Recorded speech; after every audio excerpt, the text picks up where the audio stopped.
لمبی جنگ شروع ہوگی. اسی دوران آرمی نے, جیسا کہ میں نے آپ کو بتایا کہ ایک لڑکے کو, بیلجیم والے کو پکڑ کے تو ایک نیا ڈرامہ کھیلا گیا کہ ایم کیو ایم لنڈن یعنی الطاف حسین کی پارٹی کراچی میں ٹیررزم کرنا چاہتی ہے, فلانے ڈھمکانے. اب انہوں نے کل ایک نئی پریس کانفرنس کی ہے جس میں یہ کہا ہے, آپ خود پہلے سن لیں پریس کانفرنس, پھر میں آگے بتاتا ہوں. میں امریکہ سے ایک یو ایس سٹیزن جن کا نام ہے کہکشاں حیدر, جو کہ شاید ایم کیو ایم لنڈن کی رابطہ کمیٹی کی بھی ممبر رہی ہیں اور ٹیکسس اسٹیٹ میں وہ رہائش پذیر ہیں, وہ باقاعدگی سے بذریعہ فون ان ٹیموں کو چلا رہی تھیں. جو ٹیم 2017 میں گرفتار ہوئی, ان کے گرفتار ہونے کے بعد بھی رینجرز کی انٹیلیجنس نے ایک دوسرا نیٹ ورک انرتھ کیا. پھر بعد میں سی ٹی ڈی نے ان پر جب انویسٹیگیشن کی کہ یہ ایک نیٹ ورک ان بندوں کے گرفتار ہونے کے بعد بھی ایک الگ ٹیمیں بھی یہ خاتون جو ہیں وہ چلاتی رہی ہیں. اب اس میں یہ فرماتے ہیں کہ یہ کہکشاں ہیں جو ایم کیو ایم کی ورکر ہیں, الطاف بھائی کے قریب ہیں, یہ لنڈن, یہ امریکہ میں رہتی ہیں ٹیکسس میں, اور یہ کراچی میں ایک ٹارگٹ کلرز کی ٹیم چلاتی ہیں, اور یہ اور وہ, اور ہم نے یہ آڈیو کال پکڑی ہے اور فلان ہے اور ڈھمکان ہے. لیکن کہکشاں باجی سے میری بھی ملاقات رہی ہے, وہ لندن آتی تھیں تو ان سے ملاقات ہوئی ہے. پھر میں جب آج سے 1.5 سال پہلے 2019 کے اینڈ میں جب مودی جی گئے تھے امریکہ, اور ٹرمپ نے اور مودی جی نے ایک جلسہ کیا تھا ہوسٹن میں, تو ہاؤڈی مودی کے نام سے, تو میں یہاں سے گیا تھا ایک پروٹیسٹ کرنے کے لیے. پروٹیسٹ ان اے سینس کہ ہم مودی جی سے ریکویسٹ کرنے گئے تھے کہ پاکستان کے اوپریس نیشنز جو ہیں, سندھی, بلوچ, پختون, ان سب کو آپ مدد کریں, پاکستان میں ان کے اوپر ظلم ہو رہا ہے یہ سب بتانے کے لیے. تو وہاں پہ سندھی, بلوچ, پختون اور یہ مہاجروں کی طرف سے یہ کہکشاں بھی تھیں, تو وہاں بھی میری ان کی ملاقات رہی ہے. تو میں اچھی طرح جانتا ہوں, یہ ایک بہت ہی اچھی خاتون ہیں, اور ان کو انہوں نے ٹارگٹ کلرز ٹیم کی ہیڈ بنا دیا ہے. تو یہ سب نظر آ رہا ہے کہ کراچی کے حوالے سے پاکستان آرمی کوئی بہت گندا کھیل کھیلنے جا رہی ہے. اور اس میں جو میری اپنی ایک آبزرویشن ہے, ٹھیک ہے, میں ہر چیز پہ نظر رکھتا ہوں, اس میں نظر یہ آ رہا ہے کہ پیپلز پارٹی کو آن بورڈ رکھا گیا, کیونکہ یہ 2 آپشنز ہیں کہ لا اینڈ آرڈر سچویشن خراب ہو تو ان کو بہانہ ملے گا کہ جی ہمیں آپریشن کرنا ہے, تو یا تو گورنر رول لائیں, گورنر رول لائیں گے تو پی ٹی آئی کا گورنر آئے گا. پی ٹی آئی کی سندھ میں حکومت نہیں ہے, سندھ میں پیپلز پارٹی کی حکومت ہے, اور 13 سال سے حکومت ہے. یہ 2007 سے پیپلز پارٹی سندھ میں حکومت کر رہی ہے. تو یہ ہے کہ گورنر راج لائیں گے تو پھر پیپلز پارٹی کو کاٹیں گے. تو جہاں تک میری اطلاعات ہیں اور میری جو آبزرویشن ہے, میری مختلف سندھی اور مہاجر لوگوں سے بات چیت ہوئی ہے, مختلف جرنلسٹ سے بات چیت ہوئی ہے, اس سے مجھے یہ پتہ چلا ہے کہ پیپلز پارٹی کو آن بورڈ رکھا جائے گا, اور پیپلز پارٹی خوشی خوشی چاہے گی کہ یہ آپس میں لڑتے مرتے رہیں اور ہم اپنا الو سیدھا کرتے رہیں. کہ آفٹر آل پیپلز پارٹی ایک فیوڈلسٹک پارٹی ہے, فیوڈل لارڈز کی پارٹی ہے, اس کے سارے منسٹر تقریباً فیوڈل لارڈ ہیں, اور یہ چاہتے ہیں کہ یہ جو مہاجروں کے جو لوگ ہیں یہ آپس میں لڑے مریں تاکہ اچھا ان کی سیاست چلتی رہے. تو جہاں تک میری, اور آپ نے دیکھا بھی تھا کہ جب ابھی کچھ مہینوں پہلے آئی جی سندھ کو اغوا کیا تھا آئی ایس آئی نے, تو اس وقت بھی بلاول بھٹو کو یہی دھمکی دی تھی باجوہ نے فون کر کے کہ انسان دا بچہ بن, ٹھیک ہے یار, جو ہو گیا سو ہو گیا, اور سندھ کی حکومت تیری چلی جائے گی. تو پیپلز پارٹی کے پاس ایک لٹی پٹی سندھ کی حکومت ہے جس کے لیے وہ کیا کیا گیم کھیلتی رہتی ہے. اور پی ڈی ایم جو کہ ایک پروٹیسٹ کرتی رہتی ہے, مولانا فضل الرحمان, نواز شریف اور پیپلز پارٹی مل کے, اس میں اکثر پیپلز پارٹی کوئی نہ کوئی ایسی چیز کر جاتی ہے جس سے ان کے یونٹی میں فرق آتا ہے. پیپلز پارٹی کا اپنا ایجنڈا ہے, اور اب انہوں نے, آپ نے دیکھا کہ ایکس پرائم منسٹر جو پیپلز پارٹی کی طرف سے تھے پاکستان کے, یوسف رضا گیلانی, اس کو سینٹ سے جتوایا، اور اس کو جتوانے میں عمران خان کے لوگوں نے، پی ٹی آئی کے ممبر آف نیشنل اسمبلیز نے بھی ووٹ دیے، اور جس کی وجہ سے پھر عمران خان کو نو کانفیڈنس کا ووٹ لینا پڑا۔ 174 آئی ایم ایف کے ex director, current advisor finance minister Hafeez Shaikh کو 174 پڑے، اور یوسف رضا گیلانی کو 179 ووٹ پڑے۔ تو نیشنل اسمبلی میں سب نے کہا کہ عمران خان کی میجورٹی ختم ہو گئی ہے، لیکن پھر عمران خان کو بھی اسمبلی کانفیڈنس کا ووٹ دلایا گیا۔ تو یہ بات بھی اس طرف اشارہ کرتی ہے کہ آرمی جو ہے وہ پیپلز پارٹی کو آن بورڈ رکھ رہی ہے، اور پیپلز پارٹی پینٹس کے اس پہ بک جاتی ہے، اور یہ چھوٹی موٹی چیزوں پہ۔ اب سینٹ کے چیئرمین کا الیکشن ہے، اس میں پیپلز پارٹی نے یوسف رضا گیلانی کو سینٹ کے چیئرمین کے لیے نامینیٹ کیا ہے، اور عدالت میں پی ٹی آئی نے ابھی ایک پٹیشن دائر کی تھی کہ یوسف رضا گیلانی کی جو سینٹ کی جو وکٹری ہے اس کو نلیفائی کیا جائے، تو عدالت نے بھی پیپلز پارٹی کے حق میں فیصلہ دیا۔ اب پاکستان میں عدالتیں اور یہ سب چیزیں کیسے چلتی ہیں یہ سب کو پتہ ہے، آرمی کی مرضی کے بغیر وہاں پتہ نہیں ہلتا۔ تو آرمی پیپلز پارٹی کو تو آن بورڈ رکھ رہی ہے، اور یہ جو سینٹ میں یوسف رضا گیلانی کو جتوانا اور یہ سب، تو نظر یہ آ رہا ہے کہ کراچی میں یہ کوئی بہت گندا گیم کھیلنے جا رہے ہیں۔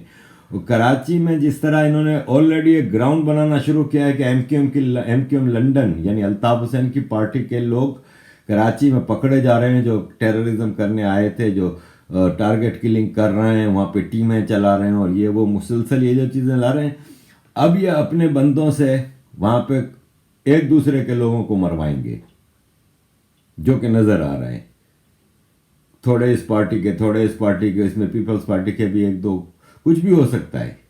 یہ ان کا پرانا طریقہ واردات رہا ہے۔ اسی بنیاد پہ یہ 91 سے کراچی میں آفیشیلی بیٹھے ہیں، ویسے تو 47 سے کراچی پہ قبضہ ہے ان کا، لیکن 91 سے تو یہ آفیشیلی رینجرز کی صورت میں بیٹھے ہیں۔ اب یہ واپس ایک نیا ڈرامہ یہ شروع کر رہے ہیں، جو کہ پہلے سے ان کی پریکٹس رہی ہے۔ یہ پہلے ہی یہ چیزیں کرتے رہے ہیں کہ خود ہی قتل و غارت کرواتے ہیں۔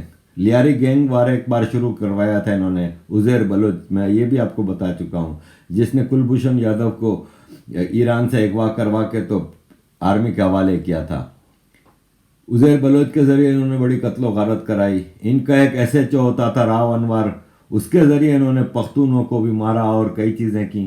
تو یہ ان کا پرانا کھیل ہے، کراچی میں امن یہ ہونے نہیں دیتے، اور اب یہ گراؤنڈ بنا رہے ہیں کہ M Q M Altaf Hussain یہ سب کر رہی ہے، اور اگر 18 مارچ کو M Q M Altaf Hussain کا جلسہ ہو جاتا ہے تو ان کے پاس پھر یہ ہوگا کہ دیکھو یہ آپس میں لڑ رہے ہیں، ایم کیو ایم کے لوگ آپس میں لڑ رہے ہیں، P S P, M Q M Pakistan, M Q M London, یہ ایک دوسروں کو مار رہے ہیں، اور اس بہانے سے یہ پھر آپریشن کریں گے۔